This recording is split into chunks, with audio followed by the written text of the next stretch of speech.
आजच्या या तातडीनं बोलवलेल्या सर्व कार्यकर्त्याच्या बैठकीसाठी उपस्थित असलेले या व्यासपीठावर ॲडव्होकेट शरद जामदार ज्यांनी आता आपल्यासमोर मार्गदर्शन केलं ते माजी सभापती विलास बापू वाघमोडे, नीरा भीमा कारखान्याचे चेअरमन लालासाहेब पवार, आमचे ज्येष्ठ मार्गदर्शक शिवाजी आबा हंगे, मुरलीधर काका निंबाळकर, देवराजी जाधव, उदयसिंह पाटील, मयूर पाटील, या मंचकावर उपस्थित असलेले तानाजीराव नाईक, रघुनाथरावजी राऊत, इथं उपस्थित असलेल्या अंकिता राजवर्धन आणि सगळ्याची नावं घेणं शक्य नाही, पण गेले 2 महिने झालं विकास आघाडी म्हणून जे आमच्या युवकांनी ह्या तालुक्यामध्ये जे रान पेटवलं ते सगळे विकास आघाडीचे तो उपस्थित सर्व आमचे युवक सहकारी तालुक्यातून नुसत्या निरोपावर काल संध्याकाळी 6 वाजता आपल्याला निरोप मिळाला की उद्या सकाळी 10 वाजता आपल्याला दूध संघाच्या परिसरामध्ये जमायचं आहे आणि फक्त नुसत्या निरोपावर एवढ्या हजारोच्या संख्येनं आलेले सर्व निष्ठावान, प्रामाणिक, जिद्द बाळगणारे आणि तत्वानं निष्ठेनं वागणारे आणि एखादा निर्णय घेतला तर त्या निर्णयाच्या मागे ठाम उभा राहणारे समोर उपस्थित सर्व बंधू भगिनी, सर्व युवक सहकारी मित्र आणि मोठ्या संख्येने आलेले आमचे सगळे पत्रकार बंधू भगिनी आणि माझ्या युवा मित्रांनो, मी आपला जास्त वेळ घेणार नाही कारण 2-3 विषयाकरता आपण एकत्र जमलेलो आहोत. आज सुरुवातीला इथं उल्लेख केला पाहिजे, कैलासवासी भाऊंच्या प्रतिमेला या ठिकाणी अभिवादन करतो, कैलासवासी घोलप साहेबांच्या प्रतिमेला अभिवादन करतो आणि ह्या आपल्या 2 नेत्यानं या इंदापूर तालुक्यामध्ये एक राजकारणाची एक दिशा ठरवली. या 2 नेतृत्वानं या इंदापूर तालुक्यामध्ये सामाजिक चळवळ उभा केली. भाऊंच्या विचारानं या इंदापूर तालुक्यामध्ये एक स्वाभिमानी कार्यकर्ता निर्माण करण्याचा प्रयत्न केला आणि तोच वारसा मित्रांनो तुम्ही आम्ही सर्वांनी गेले 70-75 वर्ष तुम्ही आम्ही सर्वांनी या ठिकाणी पार पाडलेला आहे. हा इंदापूर तालुका स्वाभिमानी आहे. हा इंदापूर तालुका अन्याय सहन न करणारा तालुका आहे आणि हा इंदापूर तालुका योग्य दिशेनं वाटचाल करणाराही हा इंदापूर तालुका आहे. हे मी काय वेगळं सांगण्याची मित्रांनो आज या ठिकाणी आवश्यकता नाही आणि म्हणून आज आपण 2 गोष्टी करता या ठिकाणी आपल्याला बोलवलेलं आहे. एक तर उद्याच्या विधानसभेच्या निवडणुकीच्या संदर्भामध्ये काय निर्णय घ्यायचा, पक्षाच्या बाबतीतला काय निर्णय घ्यायचा आणि त्यानंतरच्या पुढच्या निवडणुकीची रणनीतीच्या बाबतीमध्ये आपण काय ठरवायचं यासाठी आपल्या सर्वांना आज या ठिकाणी बोलवलं. आपण एवढ्या प्रचंड संख्येने आला याबद्दल अंतःकरणापासून मनापासून आपल्या सगळ्यांचं मनापासून स्वागत करतो, आपल्या मनाचं अभिनंदन करतो. मित्रांनो 2 महिने झाला आपण तालुक्यामध्ये फिरतोय. जिल्हा परिषद वाईज आपल्या बैठका चालू आहेत, गावगावच्या आपल्या बैठका चालू आहेत, विविध कार्यक्रमाच्या निमित्तानं आपण एकत्र जमतोय आणि या सगळ्या बैठकांच्या माध्यमातून सगळ्या तालुक्यातल्या जनतेचा एकच आवाज आहे की भाऊ आपल्याला निवडणूक लढवावी लागेल. मला तुम्हाला 2 प्रश्न विचारायचे आहेत की आज आपल्याला अंतिम निर्णय घ्यायचा आहे आपल्याला का नाही घ्यायचा निर्णय सांगा. आपल्याला निर्णय घ्यायचा आहे का नाही घ्यायचा, जरा मोठ्यानं सांगा. घ्यायचा आहे का नाही घ्यायचा आहे. आणि मग आपल्याला जर निर्णय घ्यायचा असेल तर आपल्याला विधानसभेच्या निवडणुकीच्या संदर्भामध्ये काल राष्ट्रवादी काँग्रेस पक्षाचे ज्येष्ठ नेते आदरणीय पवार साहेबांनी मला काल बोलवलं आणि काल 12:30 वाजता सिल्वर ओकला त्यांची आणि माझी बैठक झाली आणि त्या बैठकीमध्ये भागवत भाऊ इकडे या. त्या बैठकीमध्ये सविस्तर चर्चा झाली आणि पवार साहेब मला म्हणाले की हर्षवर्धन, तुमच्या तालुक्यातल्या बऱ्याच लोकांचा आग्रह आहे की तुम्ही विधानसभेची निवडणूक लढवा.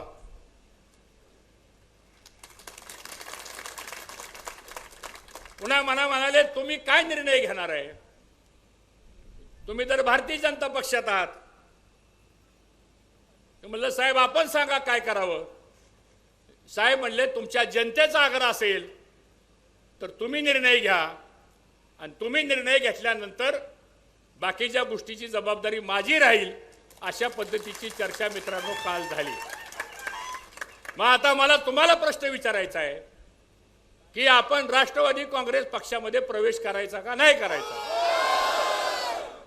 प्रवेश करायचा का नाही करायचा? मग आपल्या सगळ्यांच्या साक्षीनं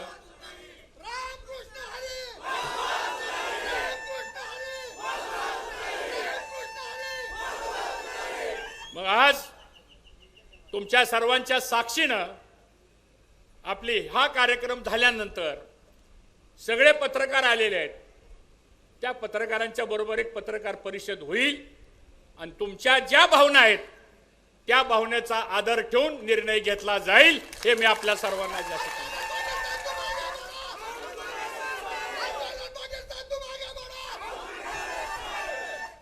दुसरी चर्चा आमची झाली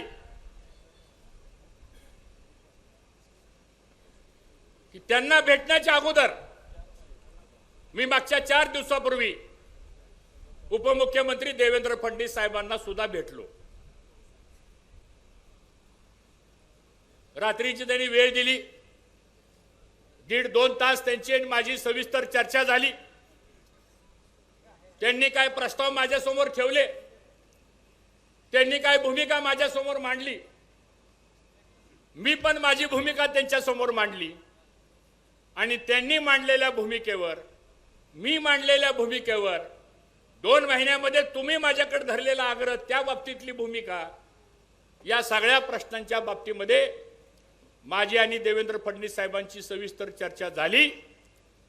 आणि मग मी त्यांना सांगितलं, साहेब मला आता माझ्या तालुक्यातल्या कार्यकर्त्याचा जो आग्रह आहे त्या आग्रहाच्या विरोधामध्ये मला जाता येणार नाही. कारण ज्या तालुक्यातल्या माझ्या कार्यकर्त्यानं गेले 10 वर्ष एवढा संघर्ष केलाय माझ्यासाठी, एवढा त्रास सहन केलाय माझ्यासाठी, एवढा अन्याय सहन केलाय माझ्यासाठी, पण त्या सामान्यातल्या सामान्य माणसानं सुद्धा मी फडणवीस साहेबाला सांगितलं, साहेब त्यांनी माझी साथ सोडली नाही. आणि आज मी जर काय तुम्ही सांगितल्याप्रमाणे काय निर्णय जर घ्यायचा म्हटला तर साहेब तो निर्णय माझा व्यक्तिगत होईल. माझ्या व्यक्तिगत निर्णयापेक्षा सुद्धा मला इंदापूर तालुक्यातल्या आम जनतेच्या ज्या भावना आहेत त्या भावनेच्या मागे मला उभा राहावं लागेल, हे मी फडणवीस साहेबांना मित्रांनो त्या ठिकाणी सांगितलं. आणि मग शेवटी त्यांनी सांगितलं, हर्षवर्धन पाटील ठीक आहे, शेवटी तुम्हाला काय योग्य वाटतं ते तुम्ही निर्णय घ्या, माझ्या पण अडचणी तुम्ही समजून घ्या. हे एवढा अर्थ समजणारा मी पण एक कार्यकर्ता आहे आणि मी जे बोलतोय ते समजणारे तुम्ही बसलेले समोरचे कार्यकर्ते आहेत. आणि त्यामुळं तिथं सुद्धा मी चर्चा करून आलो आणि आल्यानंतर मग पवार साहेबांची आमची भेट झाली. हेही खुलासा मला या निमित्तानं आपल्या सर्वांना प्रामुख्यानं करायचा आहे. तिसरा महत्त्वाचा मुद्दा असा आहे की आपला जर हा निर्णय झाला म्हणजे आपला तो निर्णय करावाच लागेल आपल्याला. तो झाल्यानंतर माझी आपल्या सर्वांना विनंती अशी आहे की शेवटी ज्या पक्षामध्ये आपण जाणार आहोत त्या पक्षाचे नेते ह्या संदर्भातले पुढची भूमिका जाहीर करतील.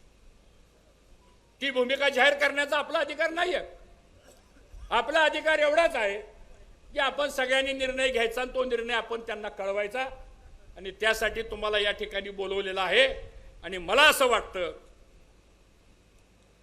की या संदर्भामध्ये तुम्ही आम्ही सर्वांच्या मनामध्ये जे आहे, शेवटी ह्या तालुक्याचा इतिहास काढून बघा. 1952 साली पंडित जवाहरलाल नेहरूंनी भाऊंना बोलवलं, तिकीट दिलं, भाऊ 4, 5, 6 वेळा आमदार झाले, पुन्हा भाऊ खासदार झाले. ज्या ज्या वेळेस या तालुक्यामध्ये निर्णय झाले, राजकीय निर्णय झाले, ते राजकीय निर्णय जनतेच्या आग्रहावर झालेले आहेत. मला काय वाटलं किंवा स्टेजवर बसलेल्याला वाटलं या संदर्भात ह्या तालुक्यातले कधी निर्णय झाले नाहीत. या तालुक्यातले राजकीय निर्णय मी जबाबदारीने सांगतो, कुणाला तर व्यक्तिगत स्वार्थाकरता बघून निर्णय झाले नाहीत, तर ह्या इंदापूर तालुक्याचा सर्वांगीण विकासाकरता हे निर्णय झालेले आहेत. हा इंदापूर तालुक्याचा मित्रांनो इतिहास आहे आणि त्याची पुनरावृत्ती 1995ला तुम्हीच आग्रह धरला. मी तर 30 वर्षाचा होतो. तुम्ही सर्वांनी आग्रह धरला की तुम्हाला बंडखोरी करावं लागेल, तुम्हाला उभा राहावं लागेल. मोठे भाऊ तयार नव्हते. भाऊंनी सुद्धा जनतेचा निर्णय मान्य केला आणि 1995ला आपण बंडखोरी स्वीकारली आणि त्या जनतेच्या आवाजामध्ये महाराष्ट्राच्या विधानसभेमध्ये या इंदापूर तालुक्यातला एक तरुण कार्यकर्ता महाराष्ट्राच्या विधानसभामध्ये पाठवण्याचा इतिहास कोणी घडवला असेल तर समोर बसलेल्या बहादर लोकांनी केलेलं आहे. हे मला वाटतं या ठिकाणी आपल्याला विचारून चालणार नाही. त्यानंतरच्या काळामध्ये आपणच आग्रह धरला की भाऊ आपल्याला काँग्रेसमध्ये गेल्याशिवाय मार्ग नाही. जनतेचा आग्रह होता, आपण काँग्रेसमध्ये गेलो. 2019ला आपणच आग्रह केला की आपल्याला तिकीट काय मिळत नाही, आता आपल्याला निर्णय घ्यावा लागेल आपल्याला. आणि तुम्ही सगळ्यांनी आग्रह धरला आणि तुमच्या आग्रहा खातीर मग आपण भारतीय जनता पक्षाचं तिकीट आपण घेतलं. दुर्दैवानं निवडणूक आपण जिंकता जिंकता हरलो आणि फक्त 1500 मतानं दुर्दैवाने ह्या इंदापूर तालुक्याला अपयश पाहावं लागलं. ती खतखत प्रत्येकाच्या मनामध्ये आहे. 2014ची पराभवाची खतखत आपल्या मनामध्ये आहे. आणि ह्या 10 वर्षामध्ये जो म्हणून अन्याय झाला, गावागावामध्ये जो राडा झाला, समाजामध्ये जी तेढ निर्माण झाली आणि प्रशासन हे मदत करण्याच्या ऐवजी कोणाच्या तरी सांगण्यावरनं तुम्हा आम्हा सर्वांना जो त्रास झाला, त्यातून मित्रांनो हा उद्रेक जो आहे तो आज आपल्या सगळ्यांच्या पुढे आलेला आहे. आणि म्हणून आज तुम्ही म्हणताय की भाऊ आपल्याला निर्णय बदलावा लागेल. मला असं वाटतं पक्षापेक्षा नेत्यापेक्षा सुद्धा लोकशाहीमध्ये जनता श्रेष्ठ आहे आणि जनता जे सांगेल तो निर्णय राज्यकर्त्यांना घ्यावा लागतो. अशा प्रकारचा इतिहास हा इंदापूर तालुक्याचा मित्रांनो आपण पाहिलेला आहे.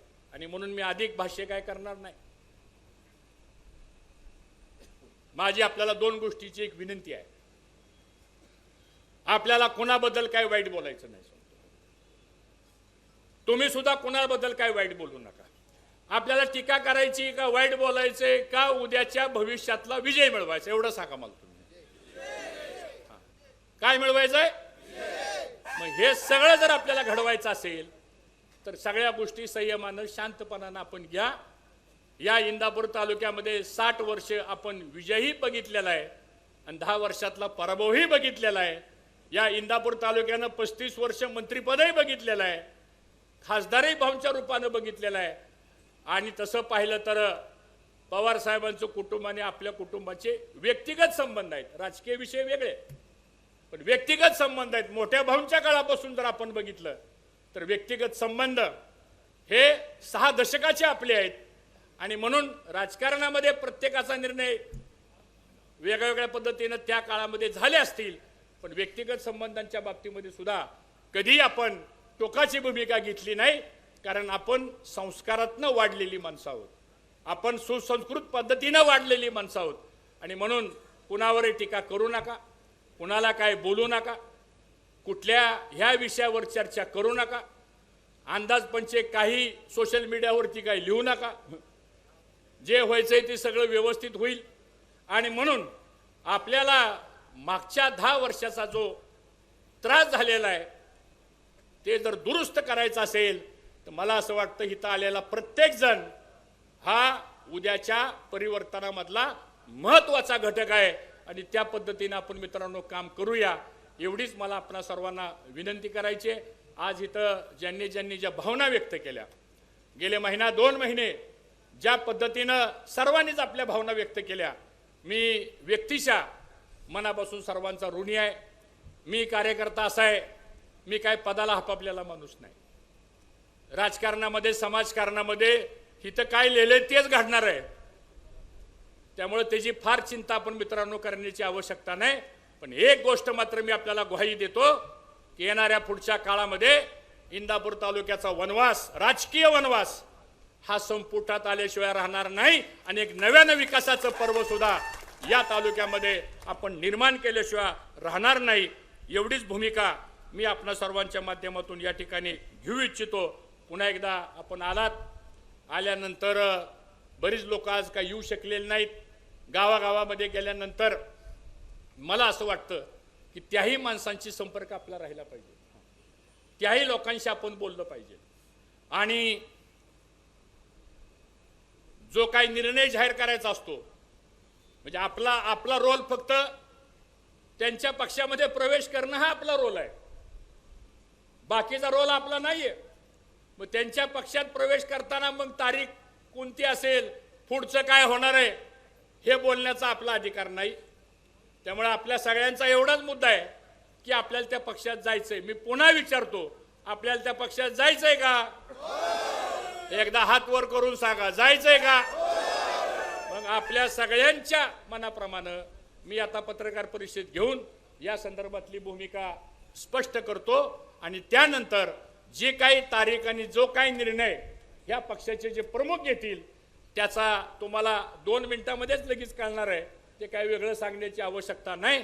पण एक मात्र पुन्हा मला सांगायचं आहे की उद्या काय जरी झालं तरी 2 वेळच्या निवडणुकीचा जो अनुभव आपल्याला आलेला आहे त्या अनुभव मात्र जमेत धरला पाहिजे आणि काही जरी झालं तरी पुन्हा तिसऱ्यांदा उद्या आपल्याला लढाईची वेळ आल्यानंतर आपण कुठं कमी पडता कामा नये एवढी मात्र खबरदारी मला असं वाटतं तुम्ही सर्वांनी घेण्याची आवश्यकता आहे.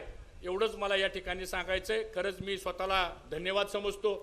मुरली काका, माणसं पदं असताना बरोबर राहत नाहीत, माणसं मोठमोठी पदं असताना सुद्धा बरोबर राहत नाहीत. पण आज 10 वर्ष झालं माझ्यासारखा एक सामान्य कार्यकर्ता कुठलंही वैधानिक पद नसताना सुद्धा आज हजारो लाखोच्या संख्येनं माणसं एका छत्राखाली राहतात. मला असं वाटतं पदापेक्षा सुद्धा ती निष्ठा महत्वाची आहे, ते प्रेम महत्वाचं आहे, तो आशीर्वाद महत्वाचा आहे आणि तेवढंच आपण आमच्या पाठीमागं ठेवावं. हे पाटील कुटुंबीय आपलं आहे, तुम्ही पाटील कुटुंबियाचे आहोत आणि सारा इंदापूर तालुका एकच कुटुंब आहे असं समजून आपण मित्रांनो वाटचाल करूया. एवढंच आवाहन करतो. आपल्या सर्वांचं स्वागत करतो आणि माझी विनंती आहे की हे झाल्यानंतर कृपा करून आत गर्दी कोणी करू नका, कारण बरेचसे पत्रकार मित्र आमचे आलेले आहेत. ते सगळे आत हॉलमध्ये बसतील आणि पत्रकार परिषद झाल्यानंतर मग आपल्याला ह्या सगळ्या गोष्टी स्पष्टपणानं कळतील. एवढंच मला या ठिकाणी सांगायचं. तोपर्यंत आपण थांबायला काही हरकत नाही. 5-10 मिनिटांमध्ये आतला विषय संपेल आणि मग आपल्याला या ठिकाणी येऊन पुढचं काय नियोजन करायचंय, कसं करायचंय या संदर्भातली भूमिका आपण जाहीर करू. एवढंच सांगतो ना. आपल्या सर्वांचं अभिनंदन. आपण सर्वजण जय हिंद, जय महाराष्ट्र. खाली बसा. लोकशाही मराठी ऐका, पहा, जागरूक रहा.